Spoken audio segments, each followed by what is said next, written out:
बाज़ार के अंदर से जितने भी कुकिंग ऑयल मिल रहे हैं, खा उनके बाहर कुछ भी लिखा है, वो ब्लेंड किया जाता है, वो हमारी सेहत के लिए ठीक नहीं है। तो मुतबादल उसका क्या है? औज़ुबिल्लाहिमिनश्शैतानिर्रजीम, बिस्मिल्लाहिर्रहमानिर्रहीम। अस्सलाम वालेकुम नाज़रीन, मैं हूँ आपकी मेज़बान सायरा सईद। आज के हमारे प्रोग्राम में हम डॉक्टर शहजाद बसरा साहब के यहाँ तशरीफ़ लाए हैं। जैसे कि आप जानते हैं कि बहुत ही फेमस पर्सनैलिटी हैं, फेसबुक पे, यूट्यूब पे सर की वीडियोस देखते रहते हैं कि वो किस तरह से हमारे किसान भाइयों को, यंगस्टर्स को और तमाम जो हमारी जनरेशन है उनको गाइड करते रहते हैं।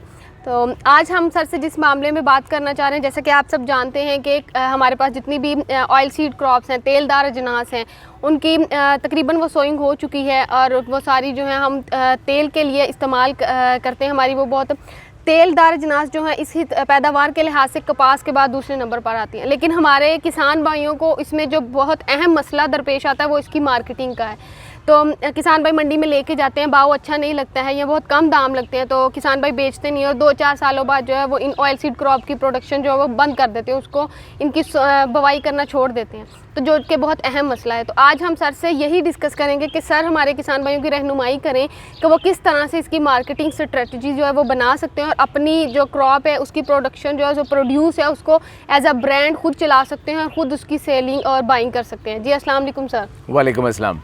जी सर। देखिए जी, ये तकरीबन 25 करोड़ की आबादी का मुल्क है और इस 25 करोड़ की आबादी के मुल्क में बहुत ज़्यादा उसके किचन की एक अहम तरीन जो चीज़ है वो कुकिंग ऑयल है। अब उसकी सेहत का जो नुकसान हो रहा है और बहुत ज़्यादा बीमारियां तेज़ी के साथ फैल रही हैं, उसमें एक बहुत बड़ा अमल दखल ख़राब घी या कुकिंग ऑयल का है। देखें, कुकिंग ऑयल के बग़ैर आपका कोई खाना भी नहीं बनता। ये कभी अल्लाह ताला ने कभी ज़माना था कि जब अल्लाह ताला ने आपके लिए, इंसानों के लिए जो कुदरती तौर पे जो घी रखा था वो देसी घी था। अब भी साइंस ने साबित किया कि देसी घी से बेहतर कोई चीज़ नहीं है, लेकिन बेतदरीज जानवर कम हो रहे हैं, बेतदरीज देसी घी की एक्सेस ख़त्म हो रही है, वो महंगा इतना हो रहा है, अफोर्डेबिलिटी नहीं है, बहुत कम लोगों को अब उसकी एक्सेस रह गई है। तो उसका मुतबादल क्या था? अल्लाह ताला ने ऐसे बीज रखे हुए हैं जिनके अंदर तेल है, जिन्हें तेलदार अजनास कहते हैं। उनके बीज के अंदर से जब हम तेल निकालते हैं तो वो मुतबादल है। एक ज़माना था, जंग अज़ीम पहली या दूसरी की बात है, कि जब ये देसी घी ख़त्म हो गया तो लोगों को कुकिंग ऑयल दिया गया तो वो एक्सेप्ट नहीं उन्होंने किया कि हमने ये पकाने के लिए तो वो घी की शक्ल होती है, आपने हमें तेल दे दिया। तो उसको उन्हें कहा जी इसकी घी की शक्ल दें, तो उसको हाइड्रोजनेशन करके तो उसका घी बना दिया गया, जो वनस्पति घी जिसे कहते हैं जी। वो आहिस्ता आहिस्ता फिर ये साबित हुआ कि वो ट्रांस फैट का बहुत बड़ा सोर्स है और वो जो हमारे शरीयानों के अंदर जमता है और फिर वो जो सारे प्रॉब्लम आना शुरू हो गए कि जो दिल के अमराज थे, ब्लड प्रेशर, शुगर और दूसरे जो ढेर सारे अमराज है, उसमें एक बड़ी वजह, बेशुमार और वजूहत है, लेकिन उसमें एक ये घी था। फिर कहा गया जी कि कुकिंग ऑयल पे आएँ। कुकिंग ऑयल ठीक है, लेकिन कुकिंग ऑयल की क्वालिटीज़ हैं आगे। अब उसमें मिलों ने क्या शुरू किया कि उसको रिफ़ाइंड करना शुरू कर दिया। जब वो रिफ़ाइन करते हैं तो उसको ब्लीच भी करते हैं, केमिकल डालते हैं, तो उसकी क्वालिटी वो ख़त्म हो जाती है। कुछ ऐसे हैं कि जैसे पाम ऑयल है, उनके अंदर कुदरती तौर पे सैचुरेटेड फैट ज़्यादा है कि जो कि इवन है नाम का ऑयल है लेकिन हथेली के ऊपर जम जाता है। वो सस्ता पड़ता है, साबुन बनाने के लिए वो बेहतरीन है। या तो उसके अंदर स्टीरिक एसिड और पामेटिक एसिड निकाल के पामलीन बना दें, फिर तो वो ठीक है, लेकिन वो उसके ऊपर ख़र्चा आता है। तो फिर अडल्ट्रेशन का एक बहुत बड़ा जो काम ये हो गया कि ऑयल मंगवाना शुरू कर दिया, पाम ऑयल, और बाहर लिख दिया कैनोला, बाहर लिख दिया सनफ्लावर, बाहर लिख दिया सोयाबीन, बाहर लिख दिया कार्न ऑयल, और उसके अंदर 70 से 80% पाम ऑयल डाल दिया। अब वही हमारे घरों में आ रहा है जी, और वो हमारी सेहत के ख़िलाफ़ है। तो अब ज़िम्मेदारों ने करना क्या है? मैं जो ज़िम्मेदारों को बता रहा हूँ वो ये कर रहा हूँ कि इस 25 करोड़ की आबादी को कुकिंग ऑयल, अच्छा कुकिंग ऑयल चाहिए जो कि आप ग्रो कर रहे हैं। आप मंडी के ऊपर और सॉल्वेंट यूनिट्स के ऊपर डिपेंड ना करें, उन्हें ज़रूर बेचें आप, लेकिन साथ एक नया काम करें। ज़माना बदल गया है। उस ज़माने के साथ जिस ज़मींदार ने सिर्फ़ अपने पास वाली मंडी का सोचना है, वो कभी अमीर नहीं हो सकता, कभी खुशहाल नहीं हो सकता, कभी अपनी ज़राअत को लेके आगे नहीं जा सकता। अब हर घर में जो ज़िम्मेदार है उसके बड़े बूढ़े बाकी सब तो मेहनत करते हैं, लेकिन यंगस्टर हर किसी ने ग्रेजुएशन मास्टर्स सब कुछ किए हुए हैं, हर किसी के पास स्मार्टफोन है। वो जानते आईटी क्या है। और आपकी क्लाइंटेज जो है ना वो आपकी मंडी नहीं है, कम वैसे तो ग्लोबल विलेज है, कम से कम अपने मुल्क से तो स्टार्ट करें। तो आप कैसे स्टार्ट करना है मैं बताता हूँ जी। पहली जो बात जो हमने डिस्कस की वो ये है कि बाज़ार के अंदर से जितने भी कुकिंग ऑयल मिल रहे हैं, खा उनके बाहर कुछ भी लिखा है, वो ब्लेंड किए जाते हैं जिसके अंदर 70 से 80% पाम ऑयल है। वो हमारी सेहत के लिए ठीक नहीं है। तो मुतबादल उसका क्या है कि आप ज़िम्मेदार, या तो लोग जाएं ज़िम्मेदार के पास। आजकल फसल आ रही है कैनोला की, कैनोला का बीज लें, खुद तेल निकलवाएं, इस्तेमाल करें, बेहतरीन है। सनफ्लावर का बीज लें, तेल निकाल लें, तिल लें, बीज तेल निकलवाएं और यूज़ कर लें। लेकिन शहरों के अंदर लोग मसरूफ़ इतने हैं, कुछ लोग तो ये कर लेंगे, बाकी कहेंगे हम कहाँ से जाएं ज़िम्मेदार के पास, गला मंडी के पास कैसे जाएं, कहाँ से सीड लें, कैसे तेल निकलवाएं। तो उनका हल क्या है? उनका हल ये है कि ज़िम्मेदार खुद तेल निकलवाएं अलग-अलग। नंबर 1 राया का तेल निकलवाएं कि ये अचार के लिए है, सरसों का तेल निकलवाएं कि ये सर में लगाने के लिए है, मालिश के लिए है, पकौड़े तलने के लिए। और कैनोला का तेल अलग रखाएं कि ये कुकिंग ऑयल है। 3 तरह के तेल ज़िम्मेदार खुद निकालें। हर गांव के अंदर कोल्हू मौजूद है, अब वो इलेक्ट्रिक कोल्हू हो गए, उनके अंदर से तेल निकालें और अपनी ब्रांडिंग करें। मसलन क्या है जी कि चौधरी साहब है जी, उनकी ज़ैलदार साहब है जी, चौधरी अल्लाह देता ज़ैलदार है जी, उसको ये हद तक महसूस होती है कि मैं कैनोला या सरों उगाऊं और उसका कोल्हू पे जाऊं, तेल निकालूं और लोगों को मैं बेचूं। तो मेरी फसल तो या मिल में जानी चाहिए या मंडी में जानी चाहिए। तो जनाब उसके बच्चे ये करें, उसका एक ब्रांड बनाएं, ज़ैलदार खालिस फूड। एक मिसाल दे रहा हूँ मैं, वेबसाइट बनाएं, फेसबुक के ऊपर बनाएं, व्हाट्सएप ग्रुप बनाएं, सोशल मीडिया पे दें। अपने करीब जो शहर की दुकानें हैं, कैश एंड कैरी है, वहाँ खूबसूरत पैकिंग, पता लगेगा प्रिंटिंग कैसे करते हैं। 3 अलग-अलग तेल बनाएं और उसे मार्केट करें और लोगों को बग़ैर प्रोसेस के तेल दें। अच्छा, अब लोगों को अवेयरनेस ये आ चुकी है कि हमारे यहाँ तेल अच्छा नहीं है, तो जो खालिस तेल है वो बीज से निकलना है, लेकिन उनको ये सर्विसेज दें। तो जो आपने मंडी को या किसी और जगह करना था, उसमें आईटी अपने बच्चों के थ्रू इन्वॉल्व करके एक ब्रांडिंग करें और ये तेल बेचें। जी सर, बहुत शुक्रिया आपका। सर, जैसे कि हम जानते हैं, अब हम एग्रीकल्चर यूनिवर्सिटी के, मैं भी एग्री ग्रेजुएट हूँ, बहुत से बच्चे हैं जो हमारा सबका बैकग्राउंड जो है एग्रीकल्चर से ही है। तो आप जो हमारे पढ़े लिखे नौजवान हैं जो ज़राअत से ताल्लुक़ रखते हैं, जाहिर सी बात है हमारे पीछे, हम भी एक किसान ही हैं, हमारा पीछे से हम ज़राअत से ताल्लुक़ रखते हैं। तो आप इन ग्रेजुएट्स को, इन यंगस्टर्स को कैसे क्या जो है राय देंगे कि वो किस तरह से एग्रीकल्चर को एज अ बिज़नेस लेके चलें, ताकि इनकम में और प्रॉफिट में इजाफा भी और सेहतमंद ग़िज़ा जो है वो हमारे लोगों तक पहुँचे? देखिए, उसमें ना 2-3 चीज़ें हैं। एक तो चीज़ ये है कि आप अपने फार्म को ब्रांड बनाएं, अपने प्रोड्यूस को ब्रांडिंग के तहत बेचें, ओरिजिनल प्रोड्यूस को भी, और उसको सिंपल जो प्रोसेसिंग है, सिंपल प्रोसेसिंग क्या है, दालें हैं धोनी है, पैक करनी है, मसाले हैं जिसमें मिर्चें हैं खुश करनी है, उन्हें जस्ट ग्राइंड करना है, या साबुत मिर्च भी मार्केट में बिकती है, उसको पैक करें, उसमें क्या मुश्किल है जी। गंदम उगाते हैं, गंदम का आटा बनाएं, चक्की आटा लिखें साथ, उसको मार्केट करें। दलिए उसके आसानी से आप बना सकते हैं, दलिए मार्केट करें। एक ब्रांड बनाएं ना भाई, ब्रांड बना के शुरू करें। अपने बुज़ुर्गों को करने दे जो मंडियों में बाकी करते हैं। जो एग्री ग्रेजुएट्स हैं वो कोशिश करें कि अपने फार्म की ब्रांडिंग करके उन्हें ऑनलाइन सेल करने की एफर्ट करें, और उसके बाद ई मार्केटिंग सीखें, ई रोज़गार सीखें, ई लर्निंग सीखें। इसके ऊपर आएंगे, उन्हें पता चलेगा कि अपनी जो एड्स हैं उन्हें बूस्ट कैसे करते हैं। वो जब आप बूस्ट करते हो तो आपको थोड़ी सी इन्वेस्ट करना पड़ती है, लेकिन उसके नतीजे में क्या होता है कि आपका जो ब्रांड है ये हज़ारों लोगों तक एक दिन में पहुंच जाता है, और हज़ारों लोगों में चले जाएगा।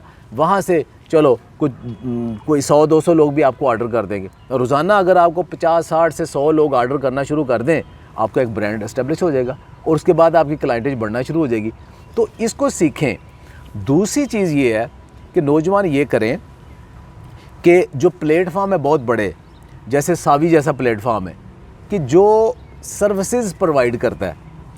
अब वो सर्विसेज की एक रेंज है।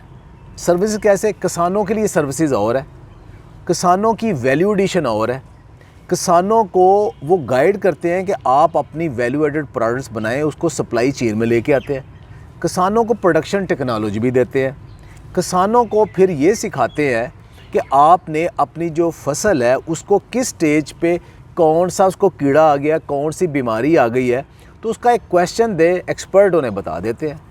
घर बैठे फिर ये ऐप्स डाउनलोड करें, आपने उसकी वैल्यू एडिशन करनी है, कोई इन्फॉर्मेशन लेनी है, कहीं जाने की ज़रूरत नहीं, आपको वहीं मिल जाएगी। फिर उसके कंपटीशन हो रहे हैं कि आपने अपनी प्रोड्यूस ज़्यादा लेके किधर लेके जाना है।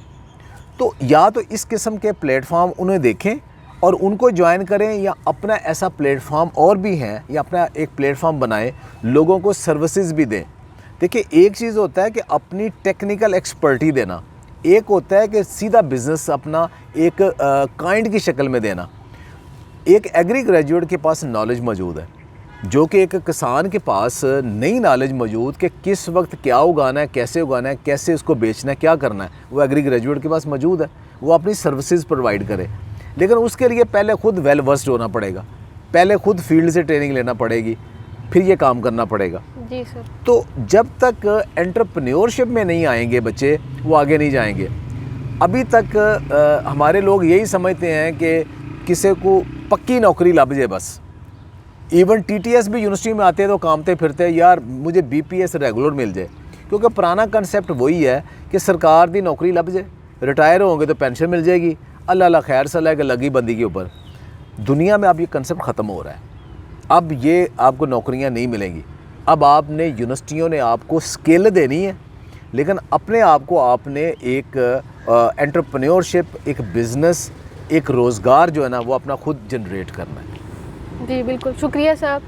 जैसा कि सर ने अभी बताया आपको कि आप अगर अपनी प्रोडक्ट को खुद उसको प्रोसेस करके खुद सेल कर रहे हैं, तो आपको जाहिर सी बात है प्लेटफॉर्म्स की ज़रूरत होती है। तो इसमें सावी एक ऐसा प्लेटफॉर्म है जो आपको ये सारी सहूलियात, आपकी सोइंग से लेकर उसकी मार्केटिंग तक आपको सारी सहूलियात जो फ्राहम कर रहा है। सावी की ऐप को आप डाउनलोड करें, उसमें हमारे पास इल्म का मरकज़ है, जिसमें हर फसल के मुतालिक, उसकी प्रोडक्शन टेक्नोलॉजी के मुतालिक सारी छोटी छोटी वीडियोस मौजूद हैं।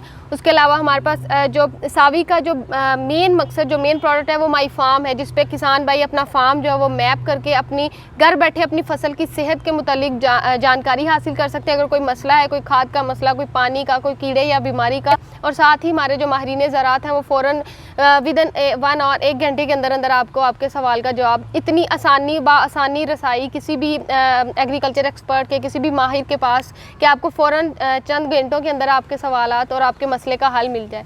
दूसरा, जैसे सर ने कहा कि मार्केट प्लेस की बात है, तो वो भी सावी के प्लेटफॉर्म पे मौजूद है, जहाँ पे अगर आप अपना बिज़नेस स्टार्ट करें, आपको कोई प्लेटफॉर्म चाहिए, तो आप सावी की मार्केट प्लेस पे अपनी प्रोडक्ट्स जो है उनको डाल सकते हैं। अपनी कीमत जितनी आप लेना चाहते हैं, वो उसमें दुनिया भर के सेलर्स और बायर्स होंगे, जो कि आप जिसको जितना वो फिजिबल लगेगा वो उतना ख़रीद सकते हैं। मैं चाहती हूँ कि सर आप थोड़ा सा इलेबोरेट करके सारे नौजवानों को, किसानों को बता दें कि वो किस तरह से मार्केट प्लेस में अपनी चीज़ें जो हैं वो शामिल कर सकते हैं सेलिंग के लिए। अगर कुछ बाय करना चाहते हैं तो वो कर सकते हैं। जी सर। जो दुनिया के साथ हमने चलना है ना, आज से अगर आप 10 साल पहले देखें तो स्मार्टफोन किसी किसी के पास होता था, सोशल मीडिया अभी ज़्यादा नहीं हुआ था। जी जी। अब देखें क्या हो गया। और उससे 10 साल पहले देखें तो सिर्फ लैंडलाइन फ़ोन होते थे, बाकी नहीं। तो दुनिया क्या थी? तो क्या आप समझते हैं कि 10 साल बाद जब आज जहाँ पे हम यहाँ होंगे? बिल्कुल नहीं, बहुत आगे चले जाएंगे। इतनी तेज़ी से डेवलपमेंट हो रही है। लफ्ज़ ग्लोबल विलेज हम बोलते हैं। तो जो शख्स ये समझता है ना कि मैं जिस गांव में रहता हूँ, तो मैं चीचा वतनी के पास रहता हूँ, तो मेरा जो गांव है वही मेरे यार दोस्त हैं, वही मेरी फैमिली है, वही मेरी मार्केट है, और चीचा वतनी जो मंडी है वो मेरी मंडी है, तो फिर ग्लोबल विलेज कहाँ गई? इस सोच से फिर बैरियर उसको बहुत आता है कि पता नहीं इंग्लिश ज़रूरी है। ये कम से कम जो इतनी को इंग्लिश है सबको आती है। जो बंदा फ़ोन चला लेता है उसको इतनी क्यों आती है? अब सावी जो आपको सिखाने की कोशिश कर रहा है वो ये है कि आप सिर्फ एक जगह पे नहीं बैठे, अब स्टेशन फिज़िकली एक जगह पे मौजूद हो, लेकिन आपका कनेक्शन, आपकी फैमिली, आपकी मार्केट, पूरी दुनिया। उसके लिए फिर आपको चाहिए कि उस स्टैंडर्ड के मुताबिक आपने अपनी प्रोड्यूस को कैसे लेके जाना है, वहाँ से आपने बायर कैसे बनना है और सेलर कैसे बनना है, और वहाँ से चीज़ें आपने लेनी कैसे है, वहाँ से बेचनी कैसे है। उस सिस्टम के अंदर आप दाखिल हो जाएंगे तो फिर ये ग्लोबल विलेज का पार्ट बन जाएंगे, और यही फ्यूचर है। जी, बहुत शुक्रिया सर, बहुत शुक्रिया। सर, जैसा कि अभी हमने कैनोला के ऑयल की बात करी, लेकिन हम जो आगे इसका जो हमें रिमेन्स कह लें, जिस तरह वो बच जाते हैं, जिसको हम खल बनोला के तौर पे इस्तेमाल करते हैं, मोस्टली होता है कि किसान भाई जब इसको मिलों में या मंडी में बेचते हैं तो उनको सिर्फ वो बीज का ही मिलता है, लेकिन आगे ये खल बनोला जो इसको किसान भाई खुद कैसे इस्तेमाल कर सकते हैं और आगे इसको भी कैसे बेच के अपनी इनकम जो है उसको बढ़ा सकते हैं? दो चीज़ें हैं। एक तो ये कि जब आप अपना बीज ले के किसी भी, अब जो इलेक्ट्रिक कोल्हू हम सिंपल नाम दे लेते हैं ना, तो उसमें मौजूद है, वहाँ जाते हैं ना तो वो आपको तेल निकाल कर दे देते हैं और खली खुद रख लेते हैं, जिसको मार्केट में बेचते हैं। दूसरा तरीका है कि अब बहुत महंगी नहीं, अब लोकल इलेक्ट्रिक ऑयल एक्सट्रैक्शन मशीनें पाकिस्तान में बन रही हैं। वो सिंगल टाइम इन्वेस्टमेंट है, एक दिन में वो मनों के हिसाब से तेल निकाल देती हैं आपको। एक दिन में, एक घंटे में 2-2, 3-3 मन सीड जो है ना उसका वो ऑयल निकाल देती हैं। तो मशीन चल रही है, और वो इतनी महंगी मशीनें भी नहीं है। किसान जो अफोर्ड करता है वो अपनी वो एक्सट्रैक्शन यूनिट खुद लगाए, और उसके ऊपर उसको दो चीज़ें मिलेंगी, ऑयल भी होगा उसका अपना, और साथ खली भी उसकी अपनी होगी। खली को भी वो ब्रांड करे, और उसके अपने गांव के अंदर ही मतलब इतने जानवर लोगों के कि वहाँ पे उसकी वो मार्केट वहीं पे आ जाएगी। वहाँ से निकलेगा तो वो बड़ी मंडी में जा सकता है। तो एक फसल से छोटी सी एक मशीन लगा के उसको वैल्यू एडेड करके उसको कम से कम 2 चीज़ें वहाँ से मिल रही हैं। तो ये बड़ा आसान है, कोई मुश्किल नहीं है। जी सर, जी बहुत शुक्रिया। मैं उम्मीद करती हूँ कि आज की जो वीडियो है हमारे किसान भाइयों के लिए बहुत ही फ़ायदेमंद होगी। हम लोग प्रोडक्शन टेक्नोलॉजीज़ के बारे में बात करते हैं, बुवाई कब करनी है, खाद कब डालनी है, ये सारी चीज़ें अवेलेबल है। अब हमने बहुत अपने किसान भाइयों के इसके लिए वीडियो, लेकिन आज की वीडियो बनाने का मकसद ये था कि हमारे किसान भाई जो हैं वो ज़राअत में उनको अपनी फसल को मार्केट करने में जो मुश्किलात पेश आ रही हैं उनसे वो किस तरह निपट सकते हैं। ये छोटी सी एक काविश थी। उम्मीद है कि किसान भाइयों को ज़रूर इसमें से कोई ना कोई फ़ायदा, कोई ना कोई अहम मालूमात जो वो मिली होंगी। आप एक अगर मैं कैनोला के बीज की बात करूँ, एक कैनोला का बीज आप मंडी में जाके बेचेंगे अगर मैं मिसाल ले लूँ कि आपको 10,000 20,000 रुपये मुनाफा, लेकिन अगर आप उसका खुद ही तेल बना के बेचेंगे, खल बना के बेचेंगे, तो आप एक बीज से 2 तरह की प्रोडक्ट ले रहे हैं और दो तरीके से आपको मुनाफा मिलेगा। तो थोड़ा सा ज़राअत को बिज़नेस की तरफ लेके जाएं, अपना जो प्रोडक्ट है उसको खुद एक ब्रांड बना के एक खुद बेचें ताकि आपको ज़्यादा से ज़्यादा मुनाफा हो सके। इसी के साथ अपने प्रोग्राम का इख्तिताम करते हैं, और इख्तिताम पे मैं सर बसरा साहब से चाहती हूँ कि वो अपने कोई कमेंट्स दें हमारे फार्मर्स के लिए, हमारे यंगस्टर्स के लिए, कि उनकी क्या राय है। जी सर। हर घर के अंदर अचार बनता है, ज़िम्मेदार के अंदर। जी सर। उसकी फैमिली ने खल भी बेच ली, उसके घर सरसों का तेल भी है। तो घर में जो बच्चियां ख़वातीन हैं वो अपने ख़ानदानी जो बेहतरीन फार्मूले हैं अचार के, उसके अंदर जब वो तेल डालेंगी तो उसकी प्राइस कई गुना ज़्यादा हो जाएगी। जी सर। तो एक आइडियाज़ हैं, जब तक ज़िम्मेदार जो है ना इसको एज ए बिज़नेस मॉडल के ऊपर ज़िम्मेदारी को नहीं लेगा, सिर्फ मंडी के ऊपर डिपेंड करेगा, वो कभी तरक्की नहीं कर सकता। तो ये पूरी फैमिली को इन्वॉल्व करें इसमें, और उसमें अपने कल्चर के हिसाब से। मैं ये नहीं कहता कि आप अपनी ख़वातीन को सड़क के ऊपर बिठा दें, जैसे दुनिया में होता है कि वो बेचना शुरू कर देती हैं सारा कुछ। सारी फैमिली नहीं कर सकती, लेकिन घर के अंदर इंडोर आप छोटी छोटी इंडस्ट्रीज़ लगा सकते हैं, ये कॉटेज इंडस्ट्रीज़ लगा सकते हैं, जिसको मर्द हजरात जो है ना उसको ब्रांडिंग कर सकते हैं। जो ऑनलाइन है बच्चियाँ घर में बैठ के पूरा वो चला सकती हैं। तो पूरी फैमिली इन्वॉल्व हो। मैं अपने कई ज़िम्मेदारों को कहता हूँ कि अपने बच्चों को कहें कि अपनी फ़ीसें आप खुद निकाल लें, ये मैं बना रहा हूँ, आप साथ मेरे हेल्प करें, अपनी फ़ीसें निकाल लें, ये सारा ख़र्चा आपका है। तो जब तक आप पूरी फैमिली को इसमें इन्वॉल्व नहीं करेंगे, सरकारी नौकरियाँ नहीं देखेंगे और उसको बिज़नेस मॉडल बना के घर घर में चलेगा, तो ये मुल्क देखें कैसे तरक्की नहीं करता। जी सर, बहुत शुक्रिया। सर मैं आपसे चाहूँगी कि आप सावी के बारे में भी थोड़ा सा अपना कमेंट दें। आप सावी को इन फ्यूचर या अभी क्या देखते हैं और आप क्या अपनी कोई राय देना चाहेंगे कि इसमें कोई एडवांसमेंट की ज़रूरत है? इसके बारे में मैं आपका कमेंट लेना चाहूँगी।